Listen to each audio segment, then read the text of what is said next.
There's a pattern you can see once you know what to look for, a pattern that repeats itself so consistently across the lives of unhealed avoidants that you could almost set your watch by it. And if you're watching this pattern unfold with someone you care about, it can feel like you're watching a tragedy whose ending you can predict long before it arrives. The pattern is familiar to anyone who's been involved with an avoidant person. But what's important to understand is that this isn't personal. It's not about you being the wrong person or saying the wrong things or failing to understand them well enough. It's about a nervous system that has been organized around a particular solution to fear, a solution that paradoxically guarantees the very abandonment the avoidant person is most afraid of.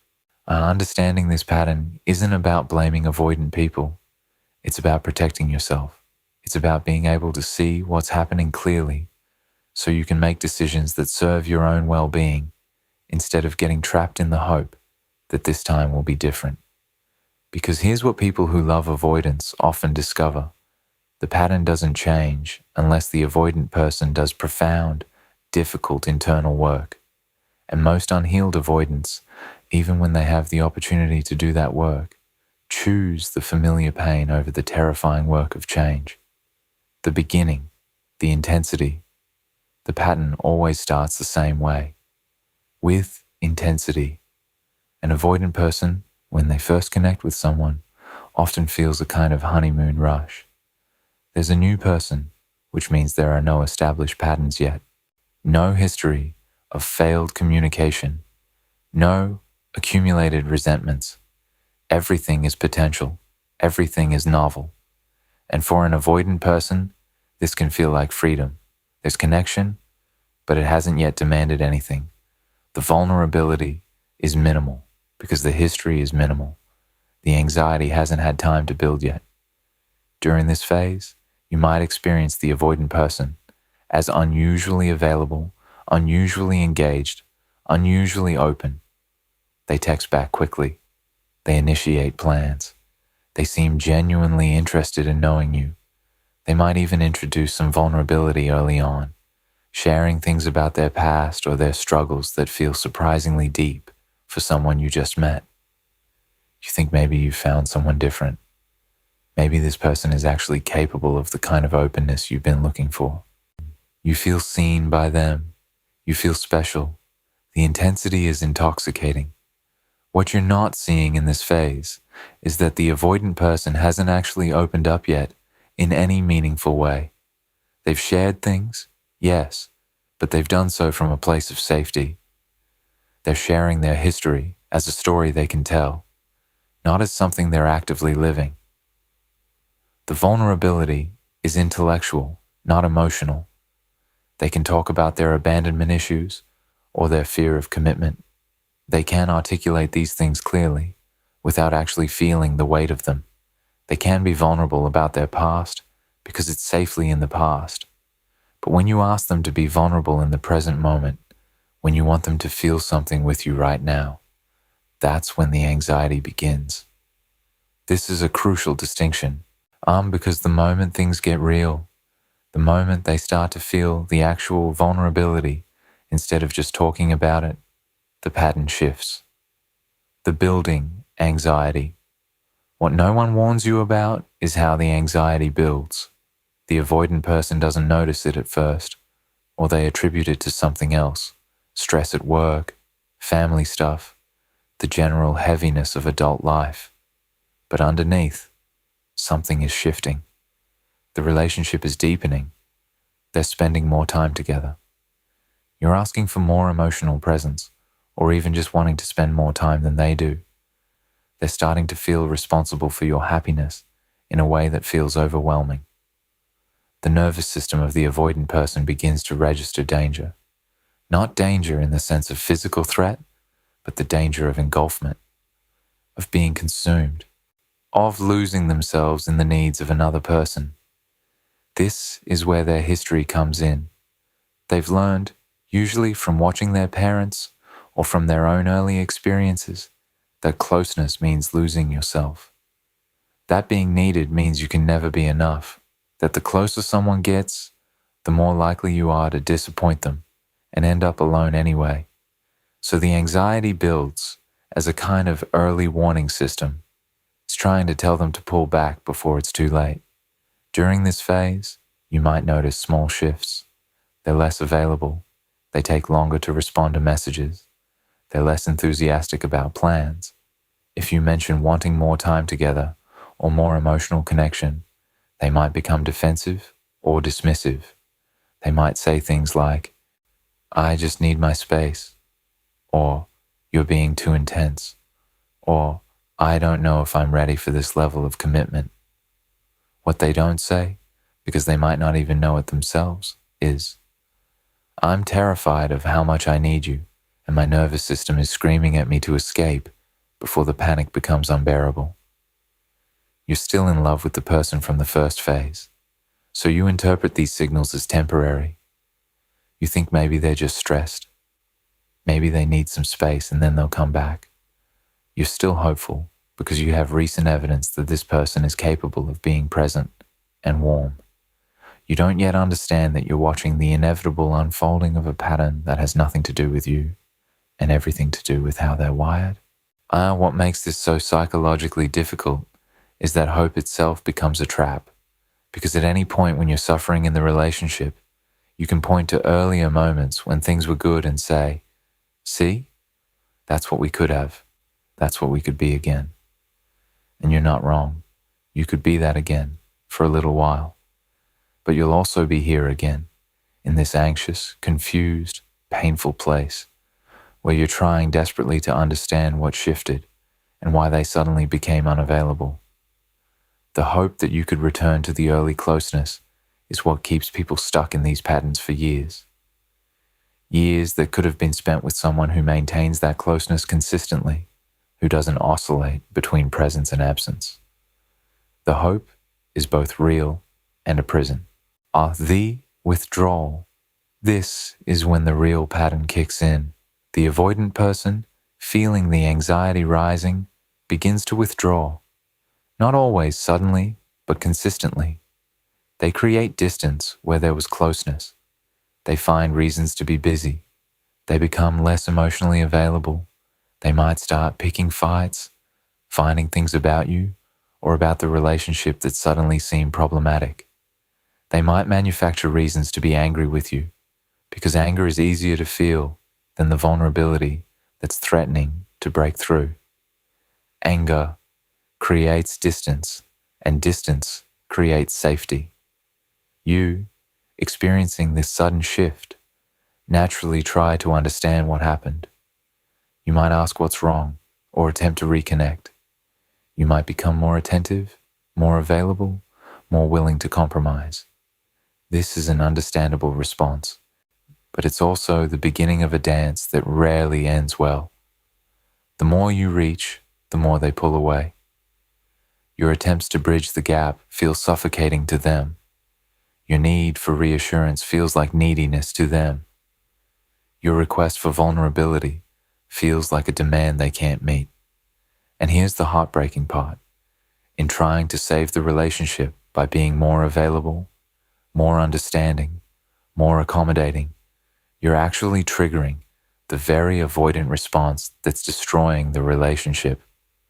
Your love feels like a net, and the avoidant person is struggling against it with increasing desperation. You feel like you're failing at the relationship, when really, the relationship was already failing the moment their nervous system decided that closeness was unsafe. The blame phase. As the withdrawal deepens, the avoidant person enters what you might call the blame phase. They need to understand what's happening, and their brain offers them a narrative. You're too needy. You're too demanding. You're trying to change them. You're not respecting their independence. The problem isn't their terror of intimacy. It's your inability to accept them as they are. This narrative is partly true. You might have become needier, precisely because you're sensing the withdrawal and trying desperately to maintain connection. But the roots of the problem lie much deeper, in their nervous system's terror of vulnerability. What's particularly insidious about this phase is that the avoidant person is actually identifying a real problem, your neediness. But they're misidentifying the cause of that problem. They think you're inherently needy, that this is just who you are. But what's actually happening is that you've become needy in response to their withdrawal. You're reaching more because they're reaching less. You're becoming more anxious because they're becoming more distant. If you were with someone who stayed present, who met your vulnerability with their own, you wouldn't become needy at all. You'd become secure. But the avoidant person doesn't have access to this understanding. They can only see that you're asking for too much, that you need too much, that you're too much. They can't see that you're reacting to their absence in exactly the way any person would. During this phase, the avoidant person might become quite articulate about your flaws. They might point out legitimate issues in how you're relating to them. And because there's a kernel of truth in what they're saying, you might start to believe that you're the problem. They might say, "You're always needing validation," or "You're too emotional," or "You're trying to force me to be someone I'm not." Each statement stings because it contains a grain of truth. You have become more emotional. You have been seeking validation. But what they're not naming is why. They're not saying, "My withdrawal is making you desperate." They're just saying, "You're desperate, and therefore you're the problem." You might begin to try to be less needy, less demanding, less present. You might compress yourself, make yourself smaller, ask for less. You might stop bringing up the relationship's problems, hoping that reduced pressure will ease them into being more open with you. And for a moment, "I'm the avoidant person" might seem to settle. The conflict decreases because you've stopped pushing.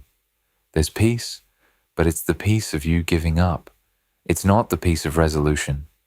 But it doesn't last because the fundamental problem isn't your neediness. The fundamental problem is that they cannot tolerate the vulnerability that a real relationship requires. The cycle of closeness and distance. What often happens next is a cycle that can last months or years. There will be moments where the avoidant person seems to break through whatever is holding them back. They'll suddenly be present, warm, attentive. Maybe they'll express how much they care about you. Maybe they'll suggest making plans for the future. Maybe they'll even say things like, "I know I haven't been showing up for you the way I should, and I want to change that. You deserve better. I'm going to be better." You'll feel like you've finally reached them. You'll think the worst has passed. Maybe they finally worked through their anxiety. Maybe your patience and love actually did matter, and you're so relieved, so grateful for this return to closeness that you lower your walls again. You open back up. You allow yourself to be vulnerable again. And in this moment, you might even feel like your perseverance was worth it. Like this is what love means. Staying through the hard parts, believing in someone even when they can't believe in themselves. But just as you're beginning to trust that they're back, that the hard part is over, they pull away again. Maybe it happens gradually. Maybe it's sudden. A text that takes too long to get answered. A plan cancelled. An emotional distance that's unmistakable. And the warmth cools. The presence becomes absence. The cycle repeats. Closeness followed by distance. Followed by closeness. Followed by distance. Each cycle leaves you more confused and more traumatized. Because each cycle confirms a part of you that's whispering, "You're not worth staying for. You're not enough to make someone want to be vulnerable. If you were truly lovable, they wouldn't need to pull away from you." And the cruelest part is that it feels like they were right when they said they wanted to change. They did want to change. For a moment, they genuinely believed they could. But wanting and being able are not the same thing. And the moment you needed them to follow through, to actually do the harder work of maintaining the closeness and the vulnerability, they couldn't. Their nervous system overrode their intention. And now You're left not just with the pain of their withdrawal, but with the added pain of false hope. What's happening is that the avoidant person is cycling between their need for connection and their fear of connection. They feel lonely and isolated, so they reach toward you. They miss you. They remember why they liked you. But the moment real intimacy begins to build, the moment they start to feel too close, too dependent, too needed, the anxiety returns and they retreat. This isn't manipulation. It's a genuine internal conflict. But it's a conflict they're not doing anything to resolve. They're not going to therapy. They're not examining why this keeps happening. They're just riding the wave of it, cycling endlessly between pull and push, and you're drowning in it. The intermittent reinforcement. Psychologically, this cycling pattern is particularly insidious because it creates what's called intermittent reinforcement. Your brain becomes addicted to the moments of closeness precisely because they're rare and unpredictable. If the avoidant person was consistently unavailable, you'd eventually accept that and move on. You'd grieve and heal. But because they're sometimes present, sometimes warm, sometimes seem to really see you, you keep hoping that this closeness is the real them, and the distance is temporary. So you keep trying, you keep reaching. And each moment of connection becomes incredibly powerful for you, because it feels like you've finally broken through to who they really are. This is the same mechanism that keeps people in gambling addiction.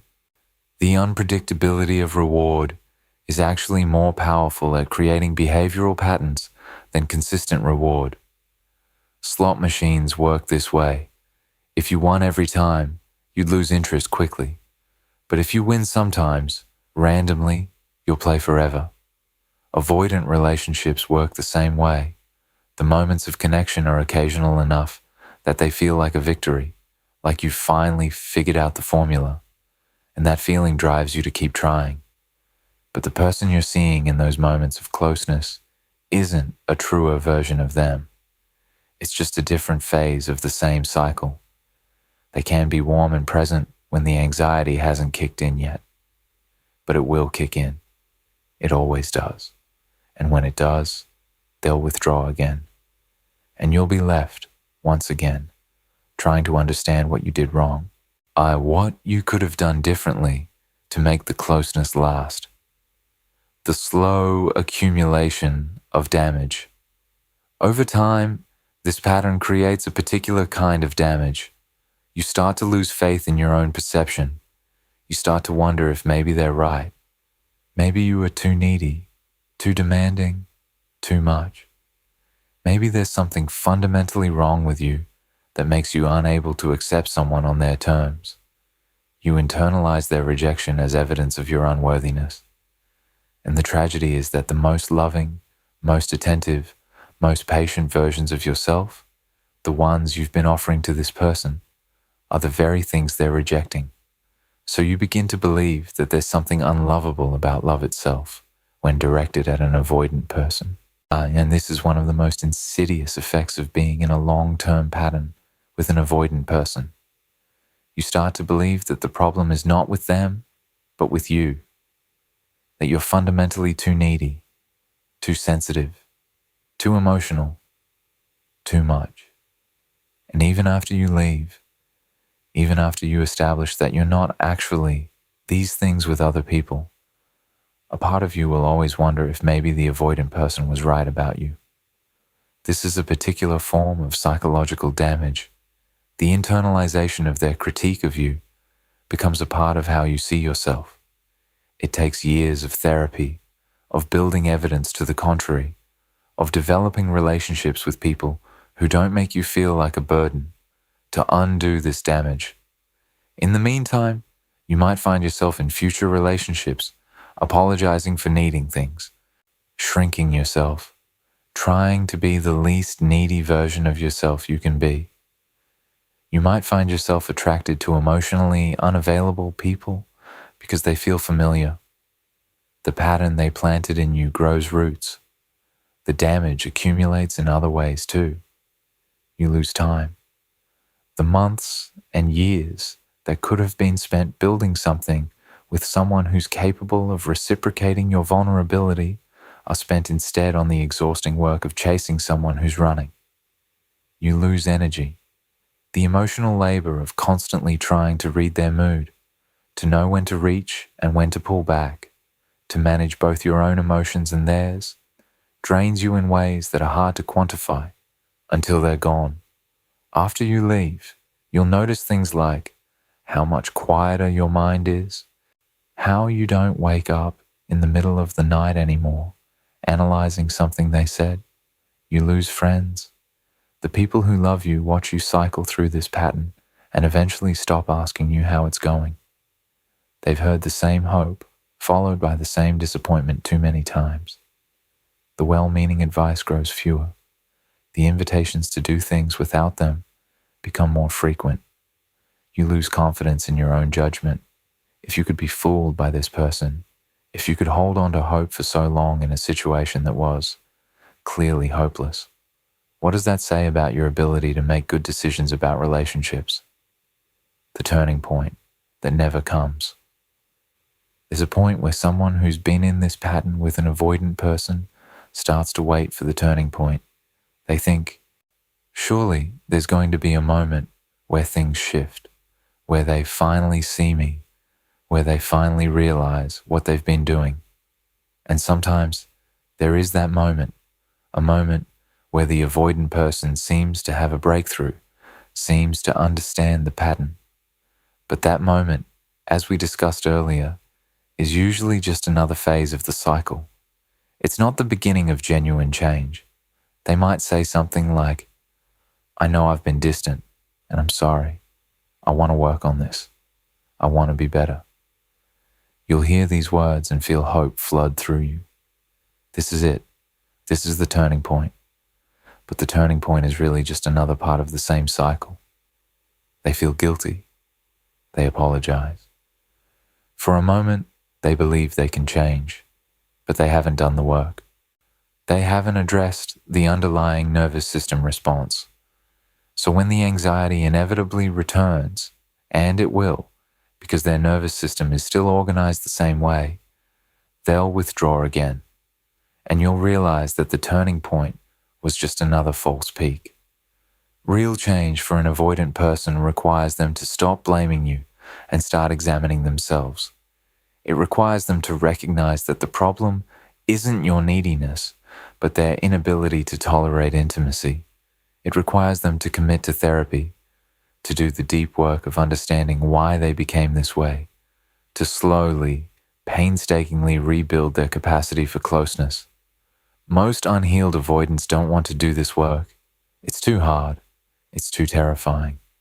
It's easier to keep cycling, to keep blaming you, to keep telling themselves that they'll do the work someday. Just not now. The cost of change feels higher than the cost of continuing as they are. Why the pattern perpetuates?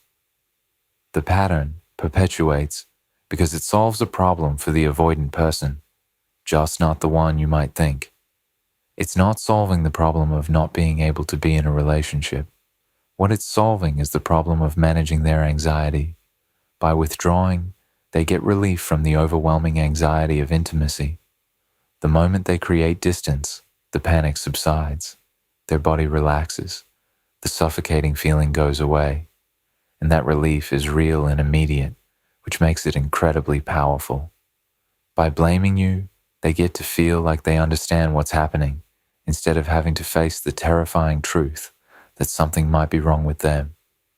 If the problem is you, then they don't have to change, and they can just find someone less needy, and the same thing will happen, and they'll blame that person too. By cycling between closeness and distance, they get small doses of connection without ever having to fully commit or fully show up. They get the benefits of a relationship, someone thinking about them, someone wanting them, someone providing emotional support and company, while still maintaining the safety of distance. It's not a good solution, but it's a solution that's immediately available, and that's often enough. The short-term relief of escape is more powerful than the long-term cost of aloneness. This is why telling an avoidant person that the pattern hurts usually doesn't change anything. Your pain is experienced by them as the natural consequence of your unwillingness to accept them as they are. If you were less needy, if you asked for less, if you demanded less of their emotional availability, then they could stay, and you wouldn't hurt. So the solution, from their perspective, isn't for them to change. It's for you to accept their limitations. And when you can't do that, when you can't actually become a person who doesn't need closeness or emotional attunement, then you become proof of their narrative. You're too much, and you're the problem. What makes this pattern so insidious is that it's self-perpetuating. The more you reach, the more they pull away, which makes you reach harder, which makes them pull away more. Your desperation to maintain connection activates their desperation to create distance. The more they blame you, the more you try to change, which proves to them that you're the problem, which justifies their continued avoidance. Neither person is lying, but neither person is seeing the whole picture either. You're genuinely trying to save the relationship. They're genuinely terrified of true intimacy, and those two things are incompatible. The version you never see. There's a version of the avoidant person that you never get to see. It's the version that could exist if they did the work. It's the version that could stay through discomfort instead of running. It's the version that could prioritize your relationship over their need for distance. It's the version that could feel their anxiety and push through it anyway, because you matter more than the panic. It's the version that could say, I'm scared, but I'm staying. I'm scared, but I choose you. This version exists in potential, but potential isn't the same as real. And you're spending your real life waiting for a person who doesn't exist yet and might never exist, while missing opportunities to be with people who are already capable of showing up for you right now. The moment of recognition.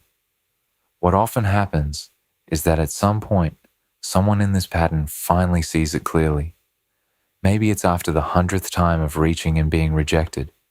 Maybe it's after the avoidant person has said something particularly cruel, and you realize that your love hasn't made them kinder.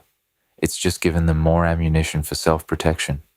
Or maybe you just reach a point of exhaustion where you can't do it anymore.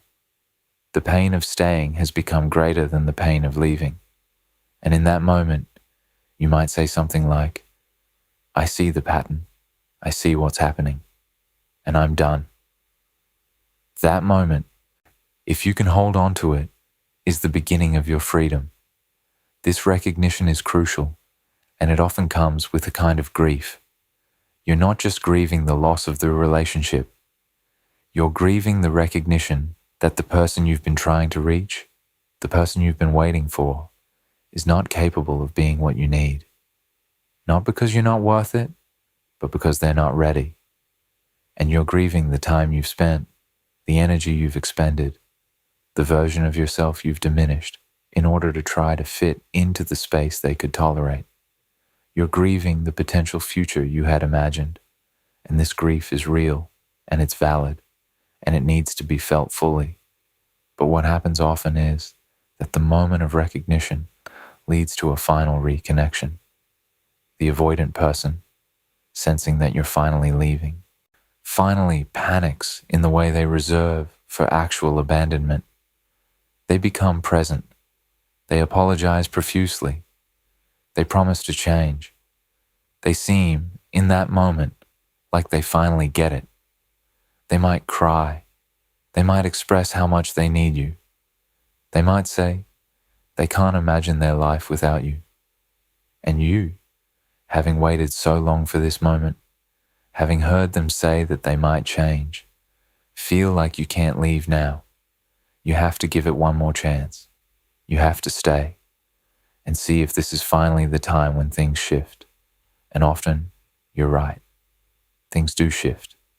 They shift back into the same pattern, usually within weeks or months.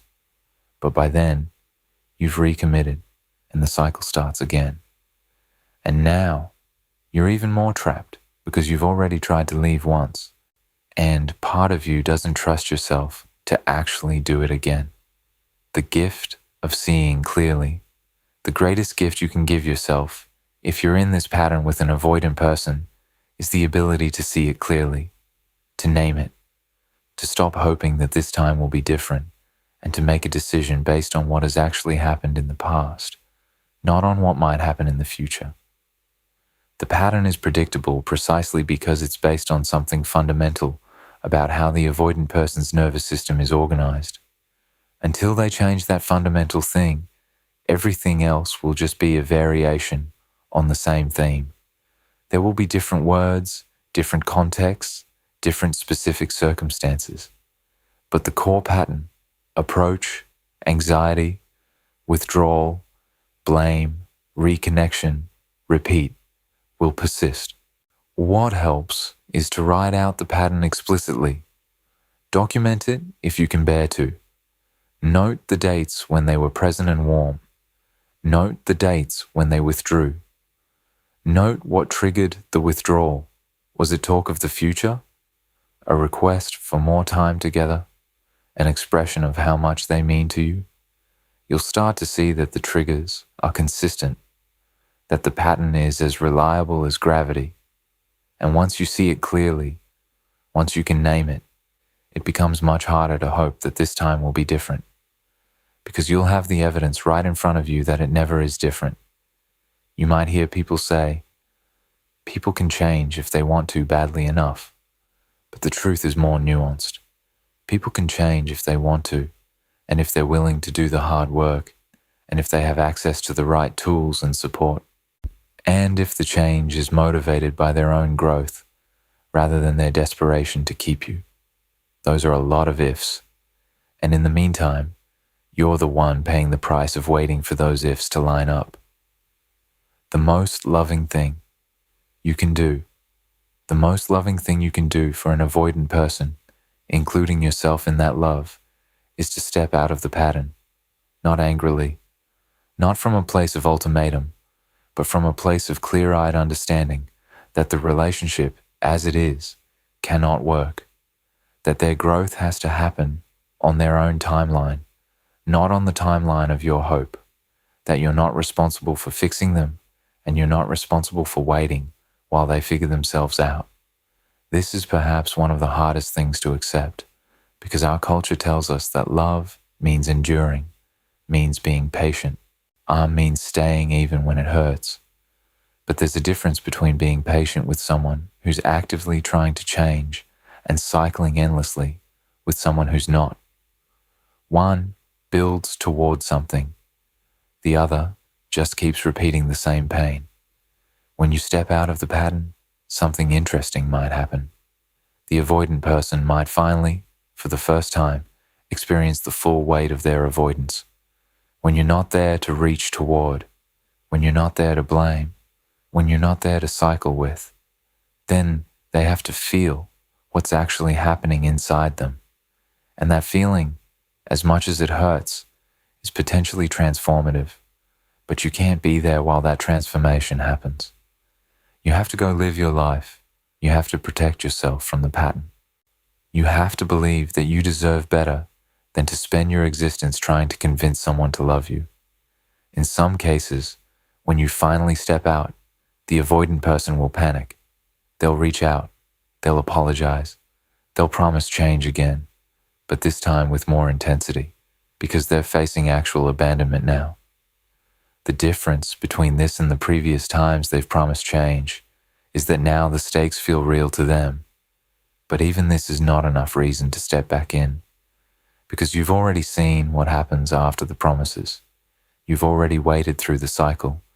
You've already learned that words without sustained action are just words. Your job is not to give them another chance. Your job is to believe that they can figure this out without you, and to go build a life that doesn't depend on them figuring it out. This is where your boundaries become an act of love, not for them, but for you. When you hold firm against the panic of their reaching out, when you don't soften in return, Just because they're finally expressing how much they need you, you're doing the thing that will actually give them a chance to grow. You're forcing them to sit with their consequences. You're refusing to be their safety net while they maintain the same patterns. You're saying, I love you, but I won't participate in your cycle anymore. That's the boundary that might actually save them. Not by letting them stay comfortable in the pattern, but by taking away the comfort, by making the consequences real. Understanding the reality of their growth. One important thing to understand is that even if the avoidant person does eventually seek therapy and begin to address their patterns, this process will likely take years, and it will likely not happen with you. It will happen after they've lost you, after they've felt the full weight of their isolation, after multiple relationships have failed in the same way. They might look back and realize that you were the one who could have been there through it all, if only they'd been capable. But they'll also realize that you couldn't have been, because they weren't ready. And that's a grief they'll carry. But that grief is theirs to carry. It's not your job to make it lighter. And it's not your job to stay around for the years of work that might eventually make them capable of being who you needed them to be. And here's the thing about avoidants who eventually do the work. Many of them never try to reconnect with the people they hurt. They don't reach out to you to apologize and ask if there's any possibility of trying again. They understand finally that they don't deserve that second chance. They understand that the person they hurt has already moved on, has already built a life without them. They understand that opening that door again would be for them, for their need to feel better about what they did, not for you. And the truly evolved, avoidant person respects that boundary. They stay away. They let you keep the peace you've built. The freedom. Beyond the pattern feels like your entire world when you're in it. It feels like this is how relationships work, like this is what love looks like normal people navigate this same cycle and just hide it better. But that's not true. There are people out there who can stay when things get difficult. There are people out there whose nervous systems are organized around connection rather than escape. There are people out there who, when they say they love you, don't feel immediately threatened by that love. And you deserve to find out what it's like to be with someone like that. One of the most freeing realizations you'll have is that this pattern is not your fault, but breaking free from it is your responsibility. You can't make them change. You can't love them in a way that heals their nervous system. You can't be patient enough, understanding enough, or accepting enough to make intimacy feel safe to them. Those are things only they can do for themselves. But you can leave. You can refuse to continue the cycle. You can choose yourself. And that choice is what will eventually free both of you. The pattern of the unhealed avoidant is predictable, but it's not your pattern. Your pattern is not to cycle endlessly with someone who's not doing the work. Your pattern is to love, to show up, to be vulnerable. Those are good patterns. They just belong with someone who can meet you there. Step out of the avoidance pattern and you'll find your own way forward. That's the freedom that's waiting for you on the other side of this recognition. And it starts with a single decision: to stop waiting for them to change and to start building a life where you're not dependent on that change happening. The pattern they taught you will fade, but only if you stop participating in it. Only if you believe deeply and genuinely that you deserve more than a love that comes and goes like the tide. You deserve a love that stays, and you deserve to stop waiting for someone to become capable of giving it to you. That person is out there, and they're waiting for someone exactly like you. Someone who knows how to love, someone who stays, someone who's already proven they can weather the storms. You are worthy of that kind of love. And the first step toward finding it is having the courage to walk away from the love that doesn't stay, and understanding why the pattern continues, One fundamental thing to understand about the relationship pattern with unhealed avoidance is that it continues because both people are playing a part in maintaining it. You might think the avoidant person is the one perpetuating the cycle, but the truth is that your desperate attempt to maintain connection is what gives them the structure they need to keep avoiding. Think about it from their perspective. If you were consistently unavailable, consistently rejecting, consistently pushing them away, they'd have to feel their own abandonment. They'd have to sit with the fear of not being chosen. They'd have to face the possibility that they're unlovable. But because you keep trying, keep reaching, keep hoping, you give them something to push against instead of having to feel their own stuff. This doesn't mean it's your fault. It doesn't mean you did something wrong by loving them and trying.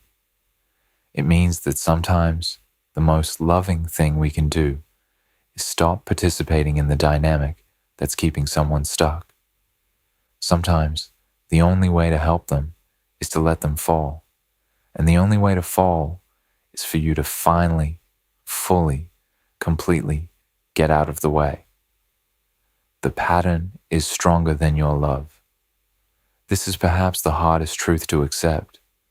Your love is not strong enough to change someone who doesn't want to change. Your love is not powerful enough to heal their nervous system. Your love is not sufficient to make them want to be vulnerable. And the sooner you accept this, the sooner you can stop blaming yourself for not being enough, for not loving right, for not choosing the perfect words or actions that would finally break through to them. The pattern is stronger than your love. It's stronger because it's neurological. It's stronger because it's been reinforced across decades of their life. It's stronger because it serves a function for them. It keeps them safe, or at least it feels like it keeps them safe. And you, as one person, cannot possibly be more powerful than that entire infrastructure of avoidance that they've built. This isn't about the depth of your love. This isn't about how hard you tried. This is about the fact that they have to want to change, for themselves, not for you. They have to get to a place where the cost of continuing to avoid your love is not strong enough to break through a fear that's been encoded at a neurological level since childhood. And it's not your job to try. Breaking free from the pattern. The moment you truly accept that you cannot change them, that you cannot love them into health, that you cannot be patient enough or understanding enough to make them capable of intimacy, that's when you can start to break free from the pattern. Not because you stop loving them, but because you stop making their growth your responsibility.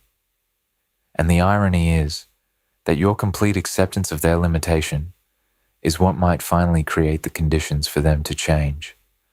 Not because you've given them an ultimatum, not because you're punishing them by leaving, but because the structure that they've been leaning on, your pursuit, your hope, your reaching, is finally gone.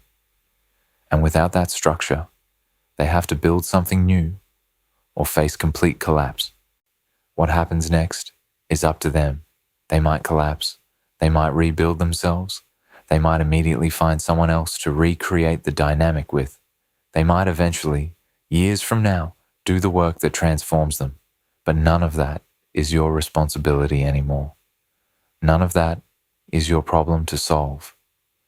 And in releasing them from your responsibility, you release yourself.